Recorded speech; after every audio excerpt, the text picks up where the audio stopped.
Alright, welcome back everyone. This is the second video in a series where I'm discussing problem-oriented policing, and this corresponds to class on April 21st of 2020. When we left off, we were talking about the means over end syndrome, and I think a good way to explain and clarify what the means over end syndrome actually means is first of all to look at how the police are evaluated, and also to consider how law enforcement practitioners demonstrate success to the public. So I've pulled this quote out from Goldstein, who wrote that 1979 article that I had you read prior to class. And in it he says that law enforcement, and here we're talking about things like making arrests, doing stop and frisks, and issuing summonses. So these things are just tools. So they are not the goal, and we know they're not the goal if we think back to that quote, or that Peelian principle, that it's the absence of crime and disorder, not the visible evidence of dealing with it, that shows that the police are being effective and efficient. And so this is important, but very often police and the public oftentimes confuse applying the criminal law to a reduction in trouble circumstances or a reduction in crime or problems. And one of the reasons that this occurs, according to Goldstein, is that we have policymakers who use the application of the law as the measure of success. So I mentioned CompStat, for example, in the previous video. And I mentioned that because one of the ways that CompStat was criticized was that it kind of perpetuated this means over end syndrome. So in order to demonstrate they were doing something, we've got police commanders going to CompStat meetings at police headquarters and saying, my officers did 500 stop and frisks, which was up 50% from the previous month. They made 200 arrests, which was up 30% from the previous month. And so as you can see, we are dealing with this problem. We're stepping up our enforcement efforts. Well, that's great, but the question then becomes, or the real question should be, well, have these efforts, has this application of formal law enforcement tools resulted in a reduction in crime or a resolution of the problem? Because that is the goal, not simply using stop and frisks and arrests and vehicle stops as a measure of being successful. Right? They're just tools. And so here are kind of two real-world examples of this. Right? So how are the police evaluated? If you haven't taken my critical issues class, or if you haven't taken an intro class, you might not know. So at the end of every month, when I was a police officer, I had to fill out an activity sheet. And on that activity sheet, I had to list the number of stop, question, and frisks that I did. So they would, I'm going to go back here. This was the actual UF 250 that I had to prepare every time I performed the stop and frisk. We had criminal court summonses. Right? So these are violations of the law that don't result in an arrest, but rather you are given this summons and you can either plead to it or you can appear. So for example, for more minor things like operating a bicycle on a public sidewalk, drinking in public, right, having an open container, right, that would be an example of a criminal court summons. Also had parking tickets, and these are what they looked like when I was a police officer in New York. And then finally arrests. Also the number of 911 calls that I responded to in that month. So I had to list how many of these activities I engaged in at the end of each month. And this was primarily how I was judged. Right? So if I was performing these activities and I had this quantifiable activity, that would reflect positively on me. My supervisor, my sergeant, would be happy with me. If I didn't perform these activities to the extent that my supervisor, my sergeant, was satisfied, I could get creamed for not doing enough activity. Right, so this is how I was evaluated. So if we think about the means over end syndrome, this perpetuates the means over end syndrome, right? Because I'm not getting evaluated on how often I interact with the public or how many problems I solve. Right? That's extremely difficult to quantify. How many problems did you solve? But what's easy to quantify are these more traditional police activities. And so I think one of the issues with and concerns with problem-oriented policing is that if we continue to rely on these metrics, we are not going to incentivize police officers to respond to problems. So with that said, many departments, especially forward-thinking departments, have begun to consider activities that go beyond just simply engaging in traditional law enforcement activities.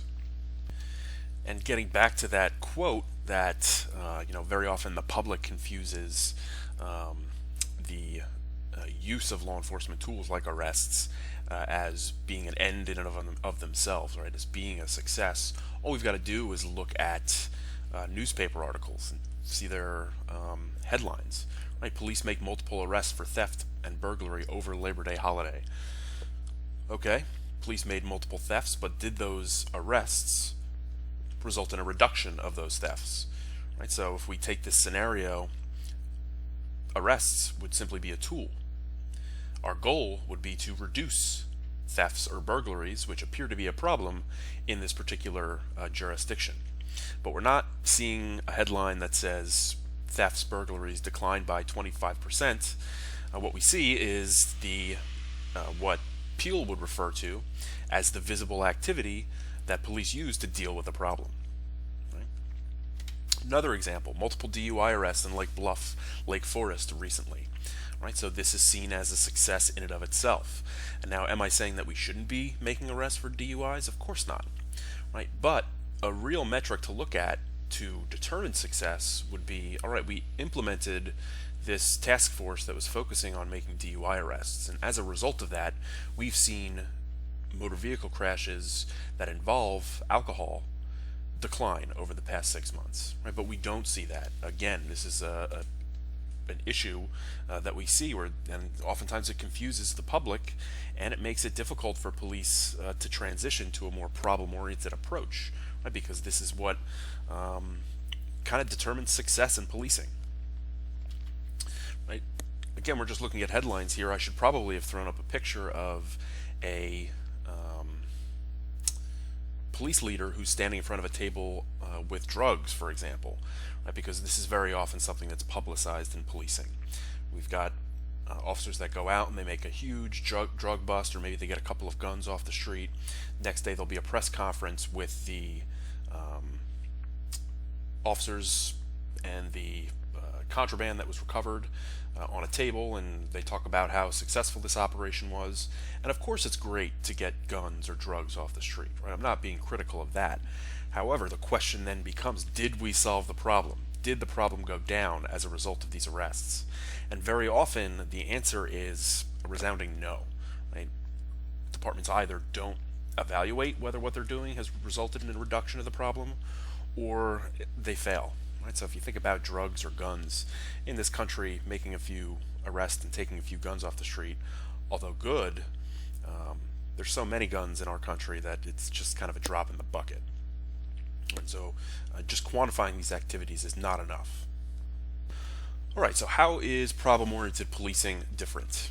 Right, so with problem-oriented policing, it emphasizes what I call the 4 Ps. Right, so problem-oriented policing emphasizes prevention. Right, just like the first police agency in the world, the London Met, our goal is to prevent crime from happening in the first place.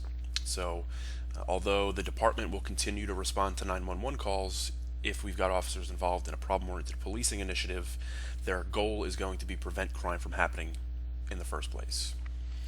And so in order to emphasize prevention, what we have to make sure, or what we have to understand, is that we need to be proactive. Right? Simply reacting to a call for service, right? That's not going to do anything to prevent the problem. We need to take actions and engage in activities that are proactive, right? That are trying to actively address the problem that we have at hand. In order to be proactive, we've got to recognize that crime is actually pretty predictable. What I mean by that is that crime tends to occur at the same places over and over and over again across many, many years. Right? We know that hotspots of crime, they can change from year to year. There can be short-term shifts, but overwhelmingly when we look at hotspots over time, the same places that are a problem or were a problem 10 years ago tend to be a problem today. Of course, there are exceptions to that. If we see gentrification, for example, sometimes that results in reductions in crime in neighborhoods after a time. But for the most part, if we kind of left everything the same, we would probably see the same problems we had 10 years ago today. So crime is relatively predictable, at least geographically. And so what we need to do first is we need to identify patterns. Right? So in order to prevent crime, we've got to be proactive. We've got to understand that crime is relatively predictable, and one way we can capitalize on this knowledge is to try to identify patterns in our data so that we address the crime problems that persist in our jurisdictions. All right, so last week we talked about the 3I model of intelligence-led policing. And in last week's lecture, I talked about the importance of models in policing, right? Because it kind of indicates to each actor within a law enforcement agency what their role is going to be, right? So many of the more innovative police paradigms that police departments are engaging in nowadays follow some sort of model, and problem-oriented policing is no different. What problem-oriented policing follows is what's referred to as the SARA model. And this is something that was developed after Goldstein's 1979 piece, in which he articulates problem-oriented policing. But this is nevertheless the general way that problem-oriented policing is carried out in police agencies. And it starts off by scanning for problems, right? Identifying those patterns that I mentioned, right? Determining what the most pressing problem is. Oftentimes we're going to do this in conjunction with the community. And so it's not just going to be police who are deciding upon priorities. The public is also going to have input as well. After we've identified our problem, we're going to do an analysis to determine the cause of the problem. How we're going to do this is we're going to probably collect some new data that are relevant to the issue that we have and analyze that data in a number of different ways. So we've already talked about different ways we can analyze data. But again, our goal with analysis is to really dig into and understand what our problem is that we're facing. After we do an analysis, we're then going to respond to the problem. We're going to put into place specific responses that are hopefully tailored to the analysis, or tailored based on the analysis that we conducted. And so what our goal is here is to find strategies that are going to intervene in this causal chain that has allowed this problem to persist and that has allowed crime to continue. And so we want to try to intervene and shut off opportunities to commit crime. And the last part involves assessment, and this is an area that very few police models actually include. And what we do during the assessment phase is we actually look to see, right, we identify this problem, we put into place this response based on an analysis that we did. Did we have an impact? Right? Were we successful in reducing crime? And so there's a number of ways that we can evaluate this. In fact, next week you'll learn one such method by using what's called the weighted displacement quotient. But I'll get into that next week. But here, generally speaking, we just want to take a look at crime trends from before to after our intervention and see whether we see a dip in our problem as a result of what we've put into place. Right, so that's the SARA model of problem-oriented policing. I'm going to go through each of these steps in the SARA model, but at about 14 minutes here. So what I'll do is I'll end this video and I'll get into covering in more depth each step of the SARA model. So we'll start off with scanning in video 3. So I will see you in the next lecture, and we'll pick up where we left off.